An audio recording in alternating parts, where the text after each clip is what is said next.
How can something times nothing equal nothing? How can my hand go through nothing and disappear? This is what 1 times 1 equaling 1 has got us. This inconsistency of our monies and our economy is sitting in the balance. And until we make that change, we're in trouble. We're gonna be stunted as a species. Could it be conceivable that our understanding of mathematics has been fundamentally flawed all along?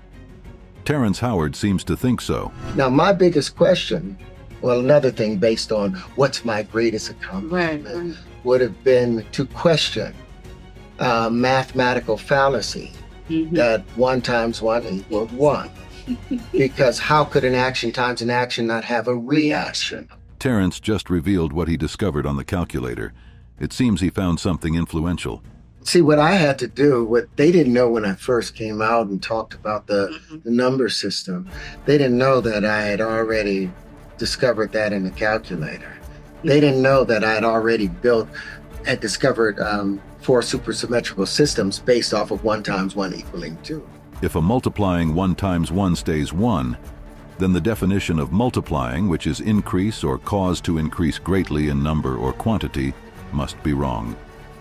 If you got an iPhone, it's really great. Just go to your calculator. And you heard me say that 1 times 1 equals 2. You're getting a lot of trouble for saying that. Let's understand the meaning behind it. Yep. If to multiply means to make more, to increase a number, how can 1 times 1 equaling 1 be part of the multiplication table? Terrence questioned the logic behind the multiplication table, particularly the concept of 1 times 1 equaling 1, which seems contradictory to the idea of multiplication as making more.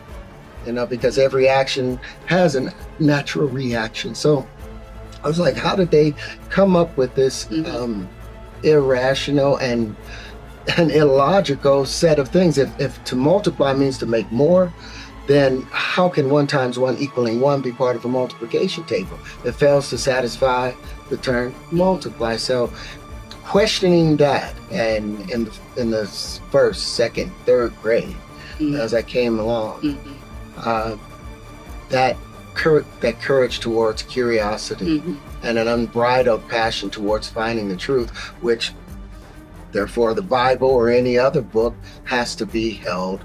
You have to question it. Howard doesn't hold back, slamming the absurdity of the math blunder. With a simple calculator, he lays bare the illogical loop in mathematics that's been fooling us all. And I think in order for us to reach the future, we have to examine that. Do you guys know about loops in math? Do you believe in loops? Do you know the square root of 2? Do you think that's a loop? Do you believe that the square root of 2 is the square root of 2? Yes or no? Hands up, no? Hello? Oh, I want y'all to take out your phone for a minute then. We're gonna do one thing. Everybody got a phone? Put it on the calculator and turn it to the side so you can get all the long numbers out of it. Okay? Now I want you to put in 2 and square root it. 2, hit the square root, you'll get 1.414213562373095 ... right? Now I want you guys to do me a favor, cube it. It'll see right over there, it'll be x to the 3. Can y'all do it? Have you cubed it? It'll see 2.828427121746190. Now that makes sense. I want you guys to do me a favor, divide it by 2. Got that number? Cube it again. Divide it by 2, cube it again, and I want you to do that until the end of your lives. And that number will still come up with 2.828427121746190. Any other number that you, above 2, that you put in and you cube and you square, cube and square and divide by 2, by the 6th operation, it has moved into an exponential number that you can't even imagine. Any number below 2 that you do that same operation with, it will go into an exponentially small matter and number. This is what we call a loop. It is illogical, it doesn't make sense, and it does not make math make sense. Doesn't that cancel out the very first laws of of motion, every action has an equal and opposite reaction. So I was like, how can 1 times 1 equal 1? Well, then I went to the calculator. Oh, my wife. I'll call her in a second. My love. I went to the calculator, and if you go to your calculator, you put 2 in, hit 2. So you got to turn it Turn it to the side, turn your calculator to the side, hit 2. All right. And then go to the square root, which is on the far left, second column, third one from the top. Okay. Second one from, third one from the top. Yep. You'll see the square root of 2, hit it. It says 1.414,213,562,373,095. Yep. Now, I want you to cube it. Hit X to the third. Which is in the third column. And I want somebody else to hit times 2. Okay, so I'm cubing mine. You cube it, you're going to get 2.828, 4271, 2174, 6190. Okay. That's the same value you get when you multiply it by 2. Now do me a favor, divide it by 2. Divide by 2, hit equal, and cube it again. Hit X to the third. It's 2. Mm-hmm. Divide by 2. You get back to 2.828, 4271, 2174, 6190. Divide by 2, hit equal, go back to X to the third. You're going to see this loop. You're going to go back from 1.414, 213, 562, 373, 095. You'll be back at 2.828, 4271, 2174, 6190. That's like saying x cubed is equal to 2x, which is equal to x plus x. That's an unnatural equation. But every quantum physics and quantum mechanics theory and equation is based off of that mathematical fallacy, that lie. Terrence made it crystal clear. Finding the truth is crucial. And you know what? Questioning the math mess-ups that already exist? Totally fair game. I need to know whether, because the truth does not matter being examined.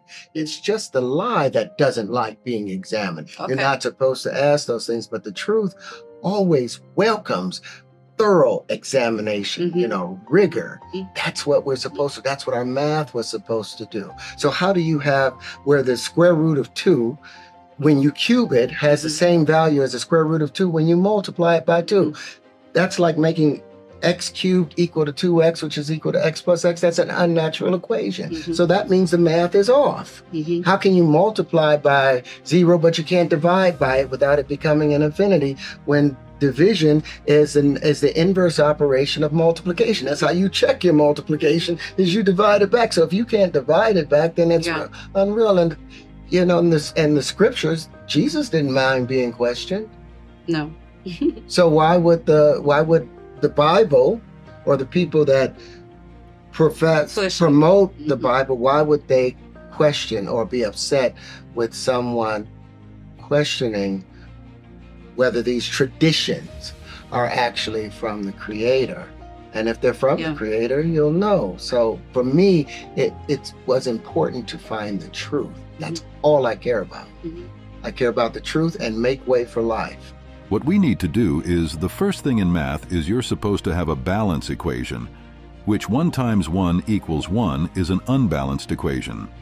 The things that make our math works, like if I said to you, what's 1 times 1? What'd you say, 1? It equals 1? Now, what would Newton say is that? Action times an action. That's a reaction, right? Anybody in here that thinks 1 times 1 equals 1, then you give me 2 pounds and I'll give you a pound back. And we'll call that even, right? Because 1 times 1 equals 1. An unbalanced equation. What we need to do is, the first thing in math is you're supposed to have a balanced equation. 1 times 1 equaling 1 is an unbalanced equation. But the identity element, which is like the Jim Crow laws of the 60s, they say that anything multiplied by 1 becomes that same number as itself. Well, the laws of physics has to break down in order for that to take place. Action and reaction for 1 times 1 to equal 1.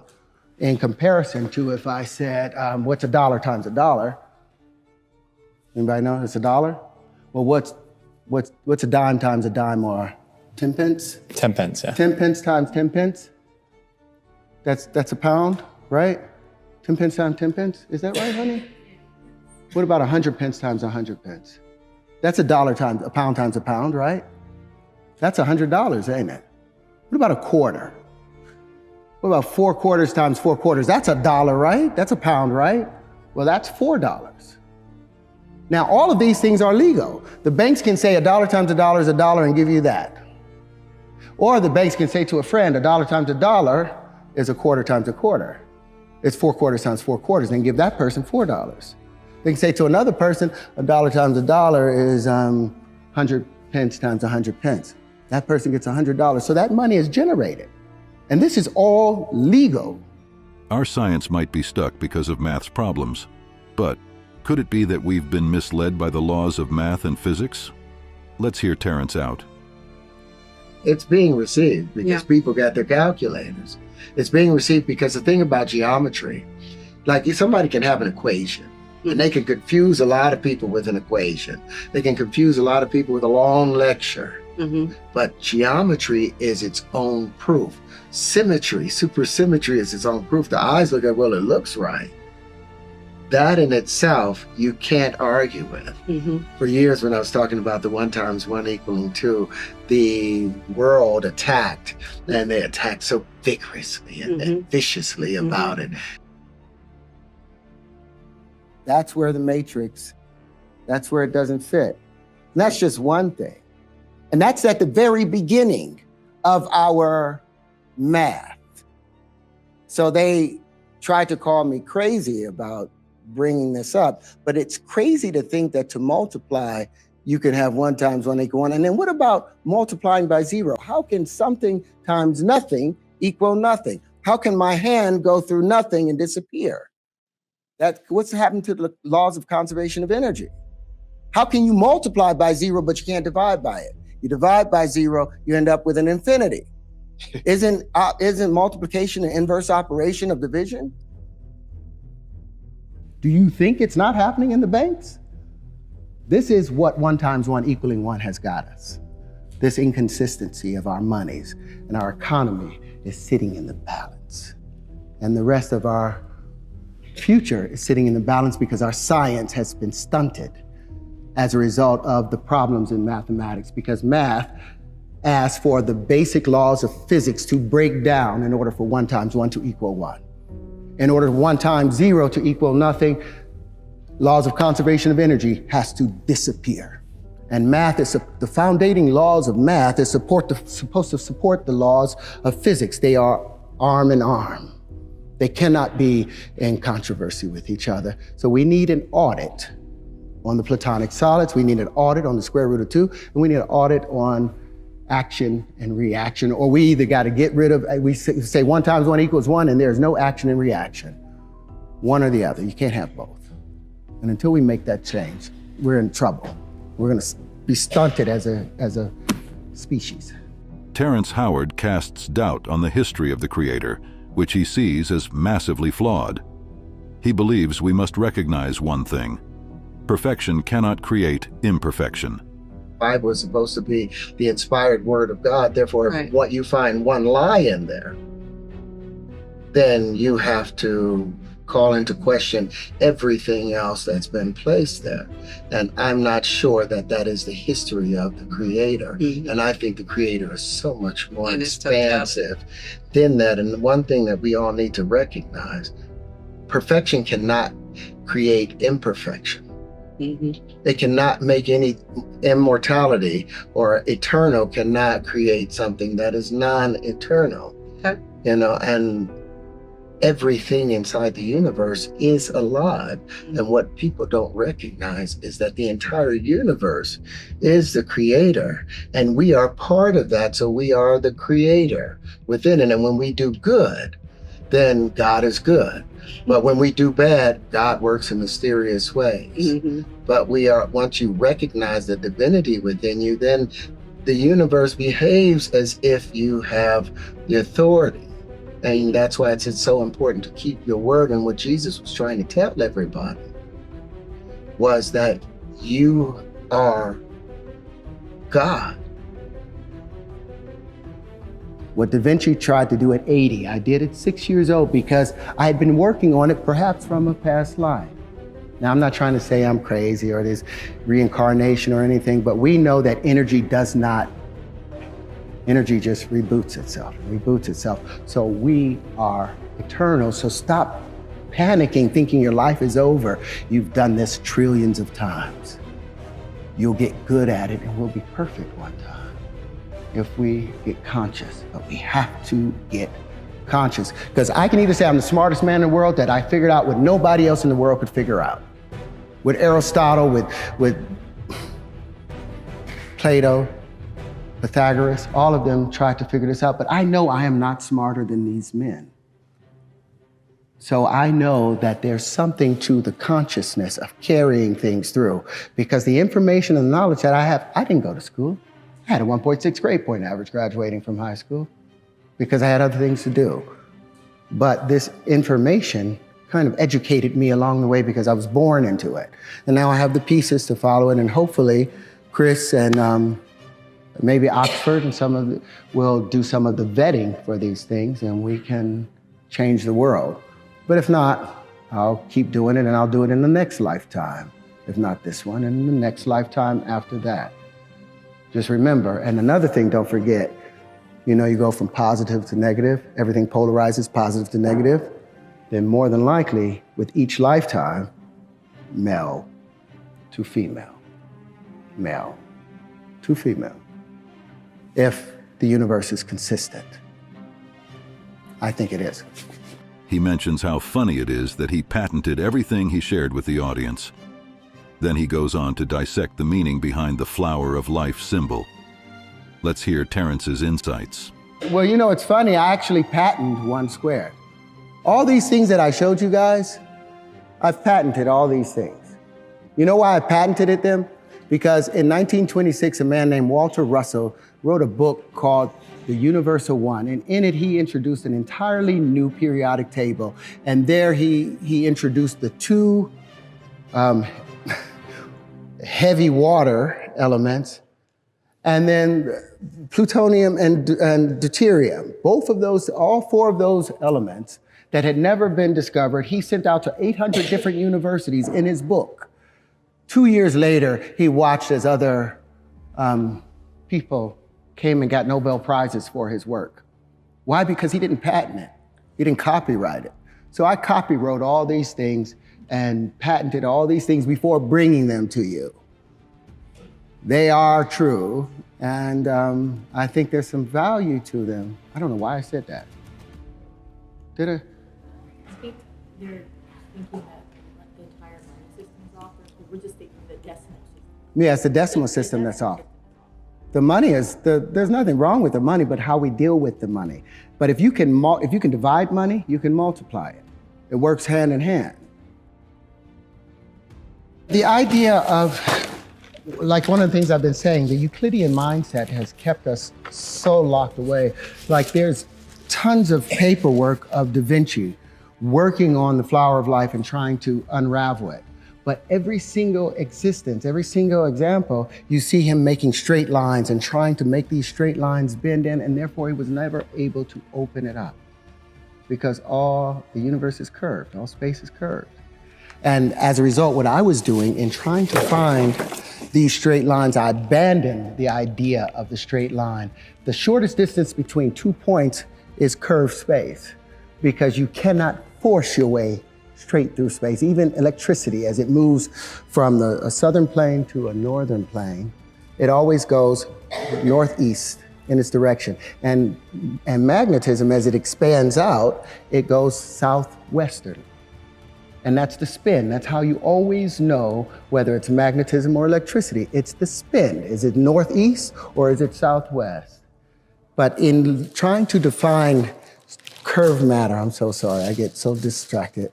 Trying to define the spaces, it allowed me to see that all of these in between, what we have been dealing with is these petals. All of mankind have dealt with these petals, but it's these other shapes that we've ignored constantly. Well, those other shapes were the in-between spaces. They were the things that filled up the vacuum of space. And all these particles that I have, I think are the full proof of that. And it is also the full proof of the wave particle argument. Terrence sheds light on a surprising fact. Our planet is steadily drifting away from the sun at a rate of 6 inches per year. What implications might this have for the delicate balance of the Goldilocks zone? Our planet is moving away from our sun at 6 inches a year.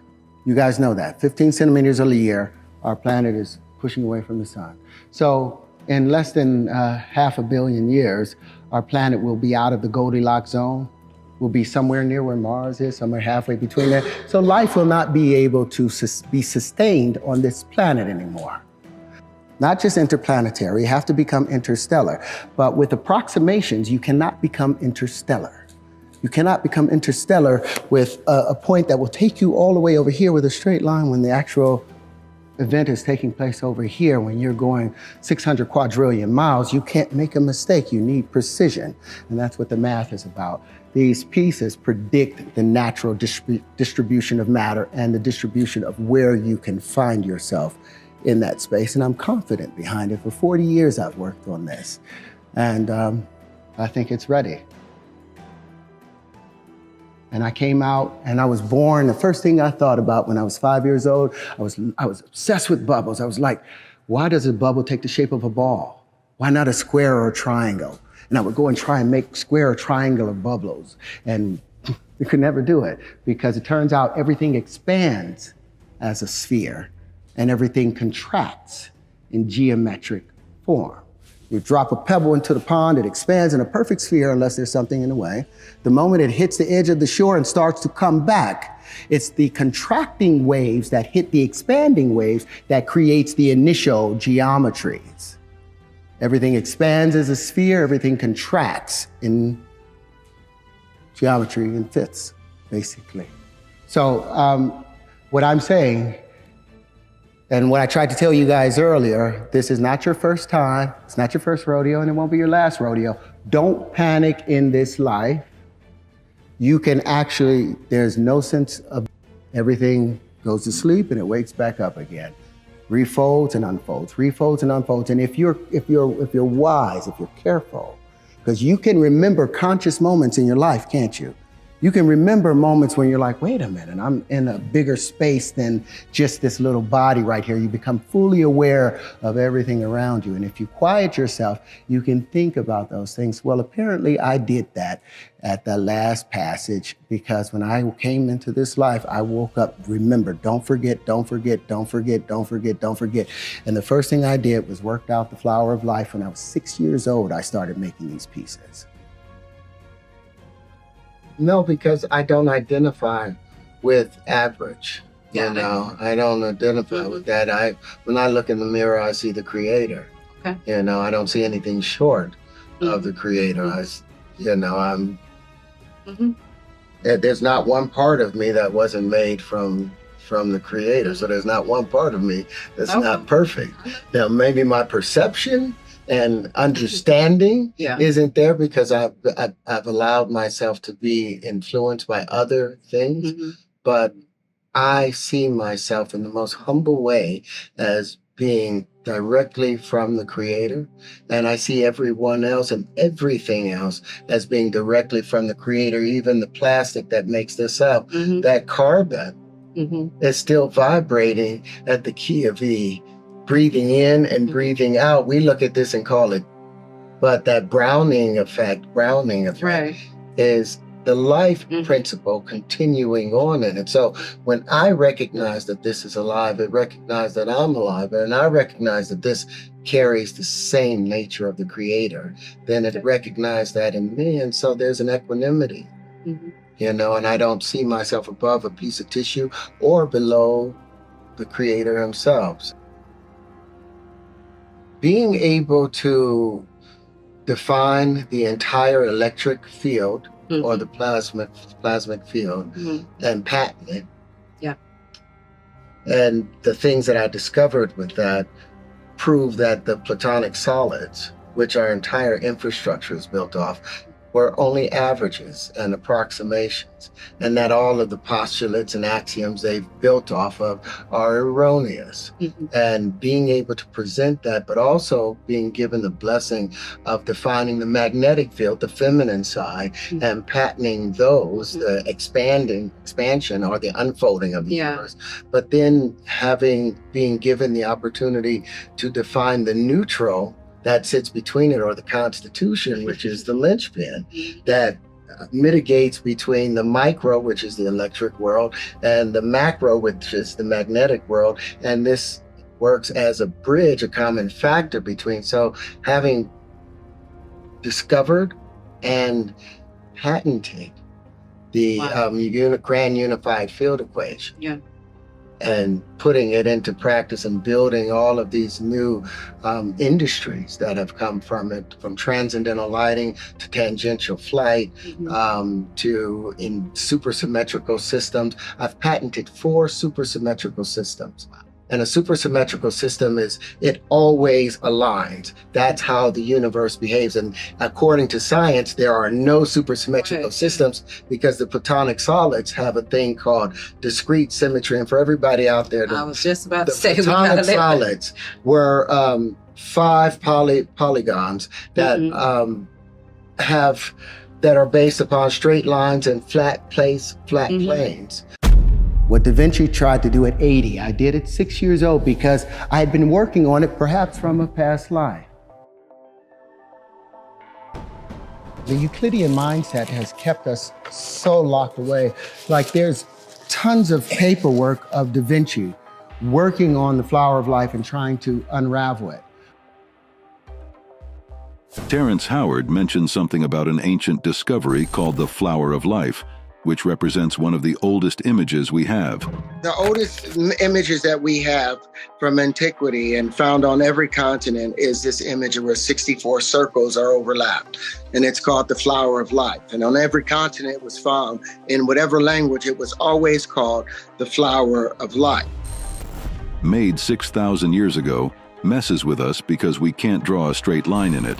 Can we really understand these old shapes, or are we clueless? Well, 6,000 years ago, or however long ago, someone had the clever idea of saying, you know what, why don't I draw straight lines where the circles overlap? He questions the use of straight lines in constructing platonic solids, arguing that energy in the universe is expressed through curved waves due to the principle of equal and opposite reactions. If they began to average the space where the circles overlap, so that tetrahedron that we see, because we know that there are no straight lines because all energy has an equal and opposite. Let's pause it for a second, just so I can repeat that. All energy is expressed in motion, all motion expressed in waves, and all waves are curved. Therefore, it is impossible to create a straight line because every action has the equal and opposite reaction, and the greater that reaction. Terrence found math problems that arise from creating straight lines where there are none. Let's see his explanation. The greater the resistance and the greater that curvature. This curvature is the equanimity of all the interactions within a particular system. It all balances out into these perfect spheres, which are magnetic fields around each other, which is a discharging aspect. And where these magnetic fields interact, this is where electricity begins. Where they overlap, they're forced to create spin. But 6,000 years ago, they said they're going to average the spin, and these toroidals are happening, and they generated straight lines and approximated where the energy goes, so you can keep playing it. And now you can clearly see that even the cube, where we get Pythagorean theorem from, a squared plus b squared equals c squared, is an average. It's an approximation. All of these problems arose from them creating straight lines where there were no straight lines. And this has been called, the greatest discovery, basically, in geometry. Energy's all about that never-ending cycle. Acting? Yeah, it was fun. But physics? That's where Terrence found his spiritual groove. Now he's cooking up these fresh wave and tear mixes, waving goodbye to the old-school Euclidean scene. and for mathematics. But And that's the platonic solids you're speaking about. The platonic solids are averages. Euclid went to Egypt and pulled these things and wrote them down, and everyone took credit for them, but they took credit for some falsehoods. So they've watched it go through, and it'll go through the dodecahedron. So what I decided to do, what I was instructed to do, was to take the same flower. You may think you've been here for 20 years on this planet, but we know that energy, it is forever. It continually recycles itself. So you know that you've been a trilobite 350 million years ago, or some part of it. Some parts of you were part of a pterodactyl. Every one of us have been a part of everything in this universe. So if we tap into those things in ourselves and remember those things in ourselves, we have that power. Now, my vocation has been an actor, and I've loved that. I've been able to take care of my family as an actor, but that's never been my passion. I was an actor because it was like Jesus walking on water for tips, because he could do it. That's what he did. It was a natural thing for him. I've always been an empath. I've always been emotionally connected to everything. But the thing that I was most spiritually connected to, that was my driving force, was physics. It was wondering how the universe really came to be. And I might get about talking about this right now, but I've got a book coming out called Does a dollar times a dollar equal a dollar, or does a dollar times a dollar equal $2? And in the process, not only do I explain the depth of the platonic solids, but I also introduce the new Terrarian wave conjugations that replace this Euclidean way of life and gives us a three-dimensional way of seeing the world. That's what I'm saying. Do you want to see the world in 2D, or do you want to see it in 3D? How do you have time to really bring yourself back to who you are? Because that's the most important thing.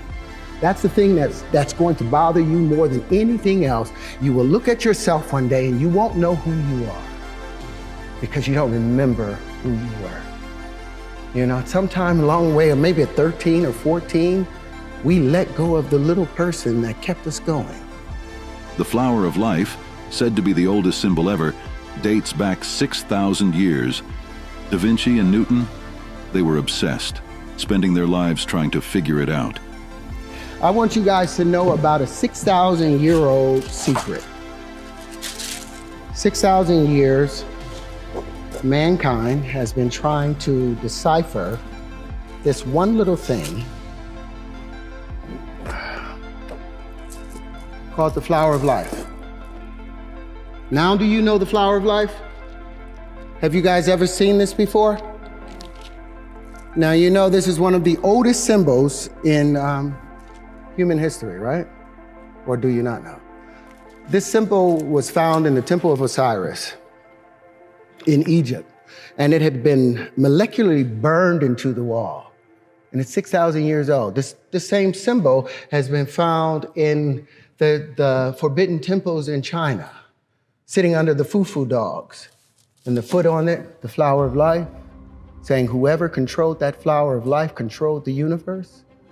There were secrets in that flower of life that Da Vinci spent his whole life trying to uncover. There were secrets in that flower of life that Newton spent his whole life in secret trying to uncover. The same secrets that Pythagoras was desperately trying to uncover. But their problem was they kept seeing this in a two-dimensional space. They couldn't get it out of this two-dimensional frame, and as a result, they got stuck in this plane, a flat plane.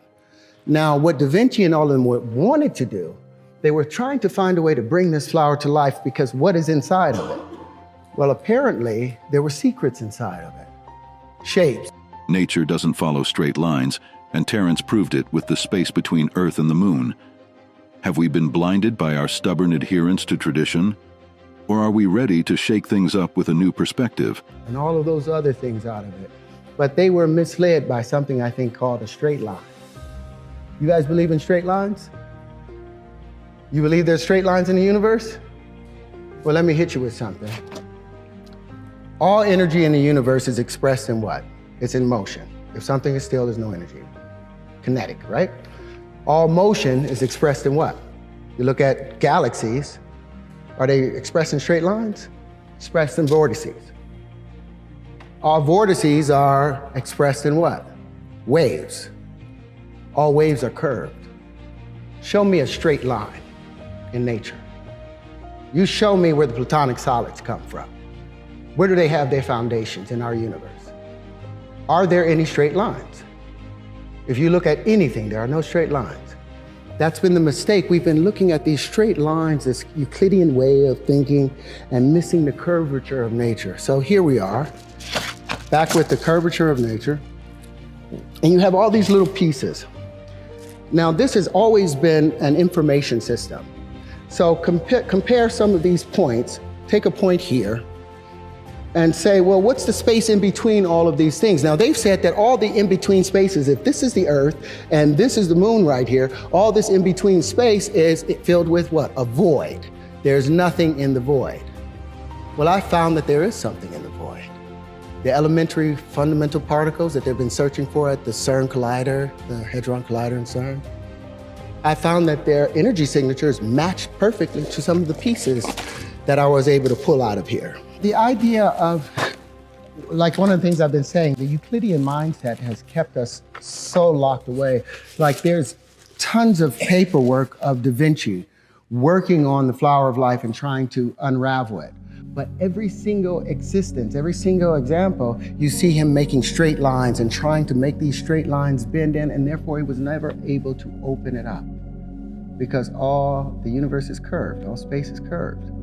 And as a result, what I was doing in trying to find these straight lines, I abandoned the idea of the straight line. The shortest distance between 2 points is curved space, because you cannot force your way straight through space. Even electricity, as it moves from a southern plane to a northern plane, it always goes northeast in its direction. And magnetism, as it expands out, it goes southwesterly. And that's the spin. That's how you always know whether it's magnetism or electricity. It's the spin. Is it northeast or is it southwest? But in trying to define curved matter, I'm so sorry, I get so distracted.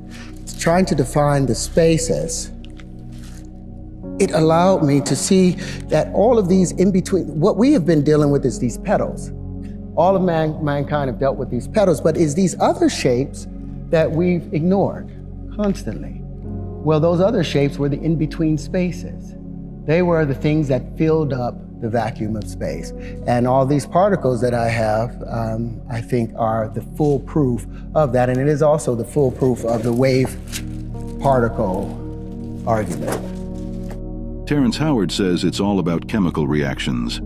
He wonders why every bubble we blow turns into a circle.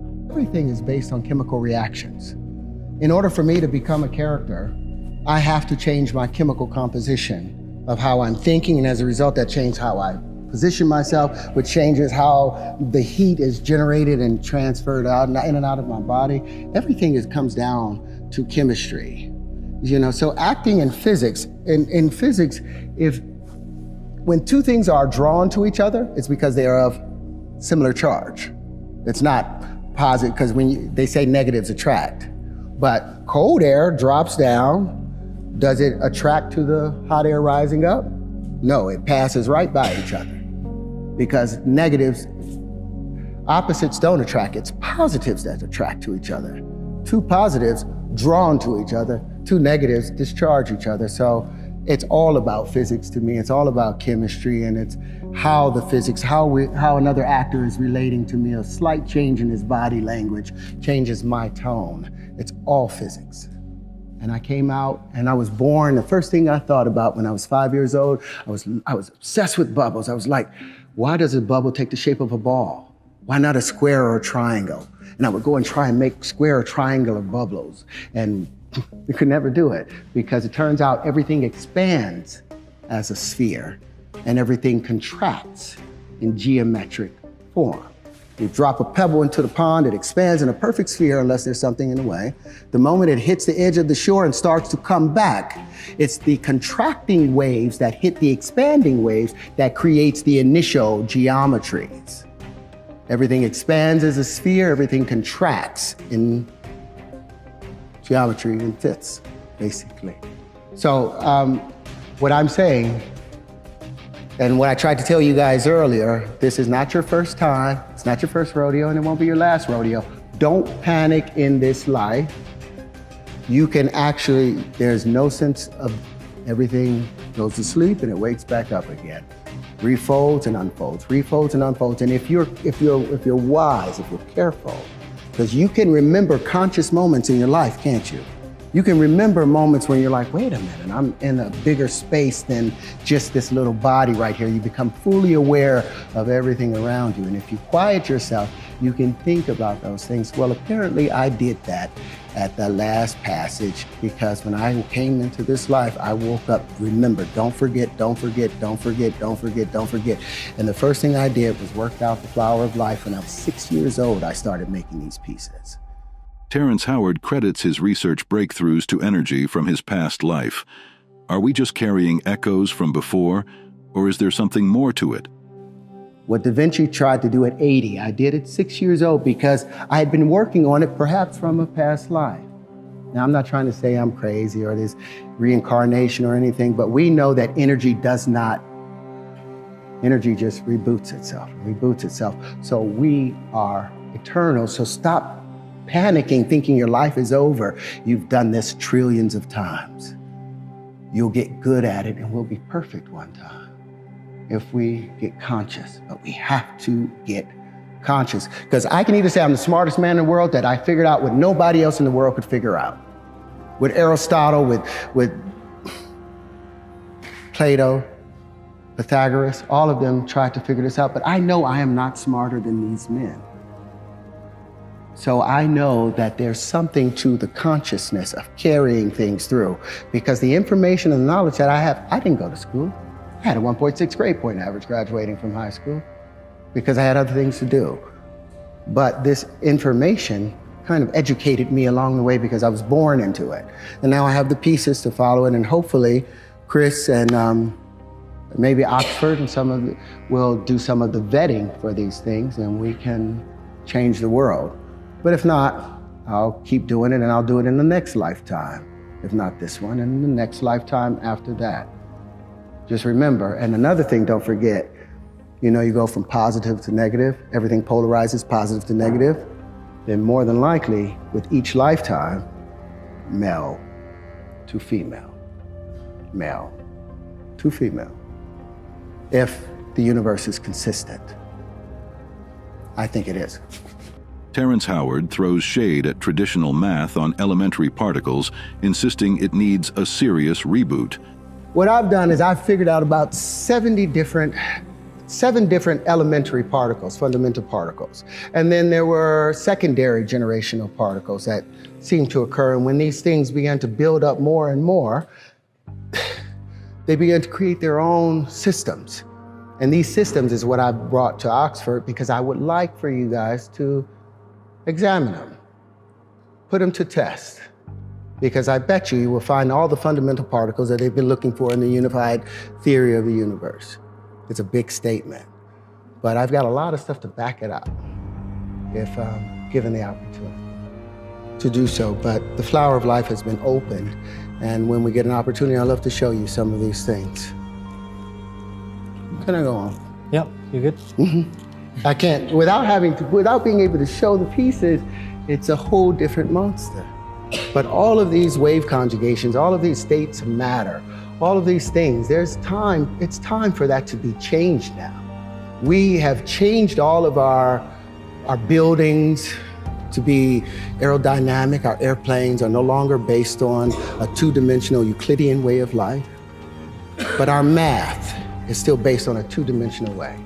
And I think in order for us to reach the future, we have to examine that. Do you guys know about loops in math? Do you believe in loops? Do you know the square root of 2? Do you think that's a loop? Any other number that above 2, that you put in and you cube and you square and divide by 2, by the 6th operation, it has moved into an exponential number that you can't even imagine. Any number below 2 that you do that same operation with, it will go into an exponentially small matter and number. This is what we call a loop. It is illogical, it doesn't make sense, and it does not make math make sense. So these are some things that I'm bringing to the fore and that I would like to question. I would like to audit the math, the world of mathematics, and I would like to audit how we view the Platonic solids, because I think the new wave conjugations will tell a better story of how our world works. Our currency system's flawed by greed, so it's time to recheck math and physics basics. But are we willing to fix the mess greed made, or just keep going the same way? And our system of exchanging with currency is flawed because of greed.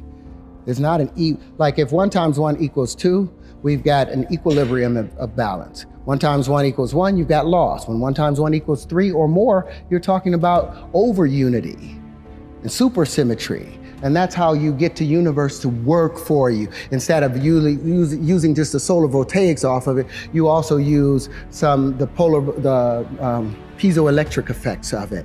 You use other things to make greater unity.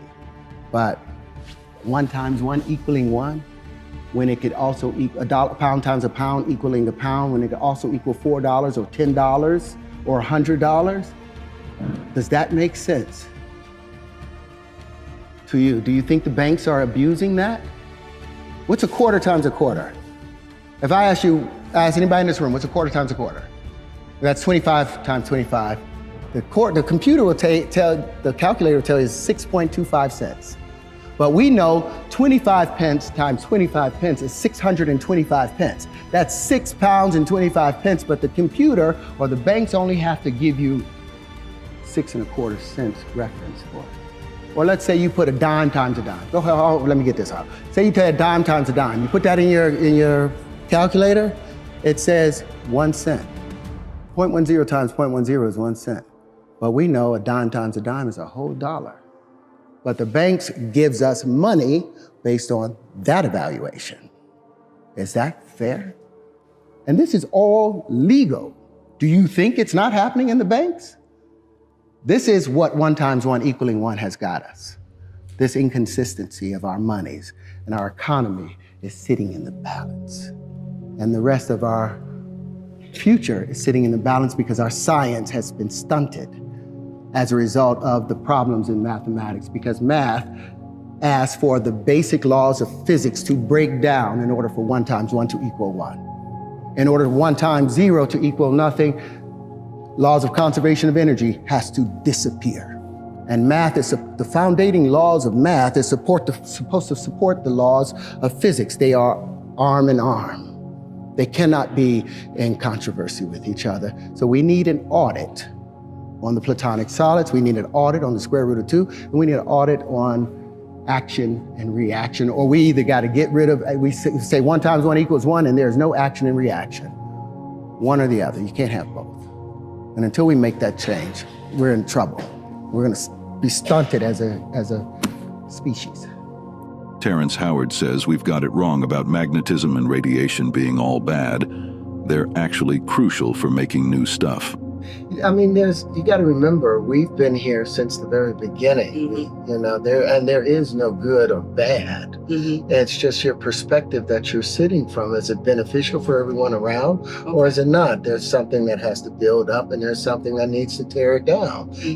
What we call the tearing of it down, we call it evil or bad, but that's the process of magnetism or radiation. Radiation tears apart that which was concentrically brought together through electric potential and electric force. Electricity is always seeking a higher pressure condition, trying to get to the center of the apex, whereas magnetism is spinning southwesterly, trying to get out. But the magnetism is necessary because unless it broke apart that which was collected together, you would never have any new material to rebuild again. And that's the breathing in and the breathing out of universal purpose. Now, so at the end of the day, since the creator made all things and everything came from the creator. Right. Terrence Howard says science just helps us understand nature, and he thinks calling something bad is all about how you see it. Well, science is to explain natural phenomena. Okay. The whole point of science was to explain natural phenomena, and it should coincide with what takes place in the observable universe. And that should strengthen one's faith. And that's why I said, as above, so below. So if here, everything has an equal and opposite mate, and is necessary in order for the proliferation of life and the continuation of the cycle that is just sleeping, and then you refold again and you're reborn again. There is nothing that is bad except how you are perceiving it, and whether it's beneficial to everyone around you, because something needs to tear things apart. The FDA had 6 different grand juries to try and indict this man. And every time they did that, he had his patients that came in there, patients that were supposed to be dead 25 years ago, that are sitting there with their entire families, saying that I am here as a result of this man's work. But if I had followed my course, my mother would still be here. But again, that's like the time traveler, he developed the time machine so he can go back and get his wife. But it was his wife that led him to build the time machine. So no matter what, he was always going to be repeating that. And I had to recognize that the universe doesn't make any mistakes. My mother was here long enough to do what she needed to do, but her passing reminded me that I had more work to do and that I was not fulfilling my true capacity. Wow. And so I stepped out to do what I needed to do, and that's with the world of science. That's just trying to illuminate and elevate our species so that we can become balanced with the universe. There's 4 levels of species. A level 1 society has complete control over his planet. And the resources, and are able to balance with it. A level 2 society would have complete control over their sun and the solar system. A level 3 society would have complete control of the galaxy and its energy and able to work with it. And level 4 society, civilization would have complete control over the universe and know how to work within it. Well, that's not possible when you have imaginary straight lines in a world, in the universe, where if all energy in the universe is expressed in motion, and all motion is expressed in waves, and all waves are curved. So it's like, where did they get the straight lines to make the platonic solids? If every action in the universe has an equal and opposite reaction, which we know it does, and therefore the greater the action, the greater the reaction, the greater the reaction, the greater the resistance, the greater the resistance, the greater the curvature. Therefore, everything has curvature. So where did they get the straight lines to make the platonic solids? When I was examining the human body and, the digits are fingers, they have the same nerves that run into our teeth. The same exact nerves. Our teeth would be fingers. They're an example. That's why you don't go and let them take your teeth out to put somebody else's pretend smile on you. But also with the human mind, over 60% of our mind is geared towards our digits, our hands. So if you're only writing with one hand, you're losing half of your brain's potential. And if our legs behave the way our hands behave, where only one leg was dominant, then we would be crippled. And so I started writing when I was a teenager. I started writing backwards first I started writing with my left hand. Then I was like, why am I only writing in one direction? And what I found when I switched from my right hand to my left hand, that it was a different personality. It was a different kind of writing. It was like my brain had reversed itself. But then when I started writing backwards, it polarized.